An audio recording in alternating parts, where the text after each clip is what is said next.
And here's the thing, mental strength, it can be learned and it can be taught. Again, it's why living your message matters. So, in my course on developing mental strength, I begin with what I call the puppet technique. The puppet technique is this. Imagine that I said to this trophy, "Hey, trophy, you suck. You're terrible." And the trophy's like, "Oh, man." And I say, "I'm just playing with you. You're like the greatest trophy ever. Yay, I'm all happy." Now, who's in control of this trophy? I am. And you might say to me, "Come on, Doc. You're not starting off with a puppet technique to us, right?" But here's a profound question I have for you. How many times has your day been going one way and someone came along and said or did something that altered the course of your day? You see, it's awakening to realize that in that moment, that person made you their puppet. And at some point in life, we need to stop allowing other people to control us. Think about it in terms of Iron Man. So, Iron Man had a power source in the middle of his chest. See, the reality is that we all have a power source about us, but that power source is intangible. But imagine if it was tangible. Now, if we're in the heat of a battle with someone else, we're not going to take off that power source and hand it to them. Yet, how many times have people said something that occupied space in our mind? How many times have people said something negative? And instead of ignoring it and moving in a different direction, we give that person our power. It's no different than taking off that power and handing it to them. So I teach people in my course on mental strength how to hold on to their power, how not to be a puppet. It's possible to learn. It takes effort, it takes discipline. Sometimes when our egos hear a concept, they say, "Oh, yeah, that makes sense. I got it." But then we don't live it. It's not a matter of knowing things, it's a matter of living them. See, the reality is there is a way to teach mental strength. There's a systematic way to do it, and it's not rocket science, but it is rooted in neuroscience. For example, I teach meditation, and I can't tell you how many coaches through the years will say to me, "Doc, I could never get my players to meditate." That is, until I tell them that I work with Navy SEALs. In fact, I partnered recently with a Tier 1 Navy SEAL, which you would know colloquially to be SEAL Team 6, and not just a member of that team, but the leader of SEAL Team 6 for 20 years. His name's Jason Henderson. He goes by Hendo. And whereas in the movies, somebody like Jason Bourne was a bad dude, but he was a smaller actor, the truth is that Hendo is 6 feet, 250 pounds, and he is just a dangerous, dangerous warrior. And here's the thing, Hendo, he's not going to go into battle with someone unless they meditate, because what he says is, "I'm not going to go to war with someone who, when chaos ensues, can't control their own breath." And so it's a requirement for people at that level. When I work with some of the best athletes in the world, meditation is an absolute. When you're talking about the best of the best, what separates people is their mental game. So, of course, meditation is a crucial component of what we teach. And what you'll see is all of this self discipline that we gain through practicing things like meditation and breathing, the things that we gain in self discipline, self control, it's all the basis of what yield theory is.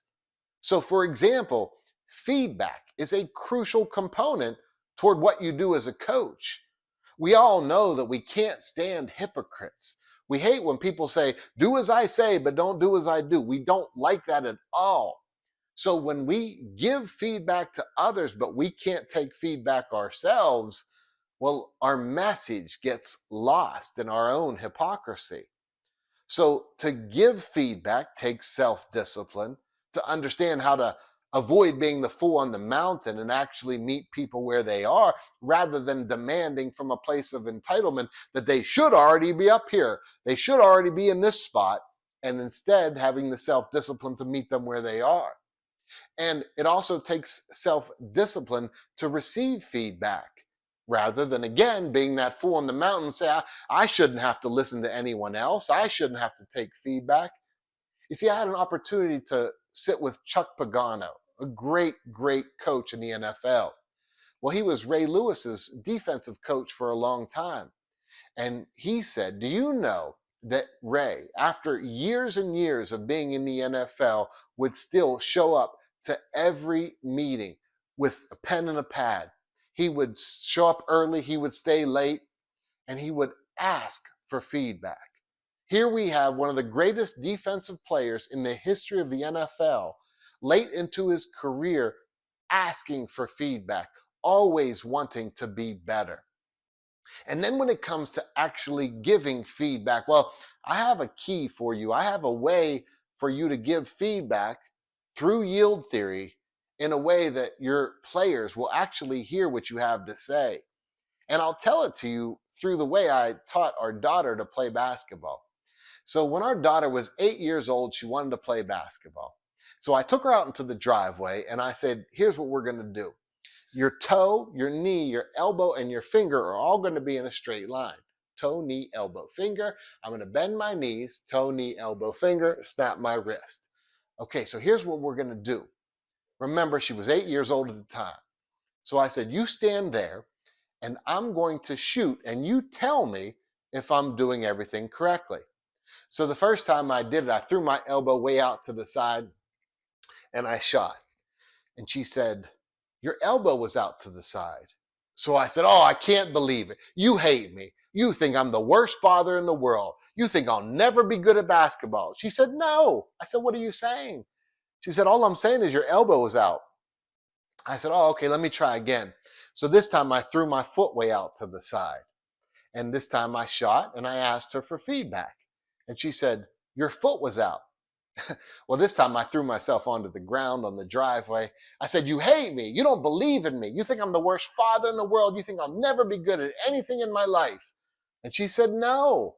I said, what are you saying? She said, all I'm saying is that your foot was out. I said, look at me in the eyes. I love you more than life itself. For the rest of your life, anytime I give you feedback, the only thing I'm commenting on is what I'm watching. I will never comment on your ability or whether I believe in you. I am simply giving you behavioral feedback on what I'm watching.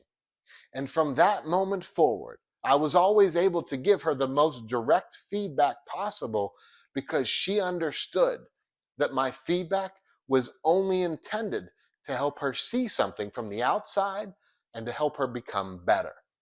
In fact, she ended up playing tennis in high school. And I'm sure I sounded like a mean father to people on the outside because I would say to her, hey, how lazy were your feet? And she would say, she would never take it personally. She'd say, you know what? You're right. My feet were lazy on that play. But what she learned to do was take feedback.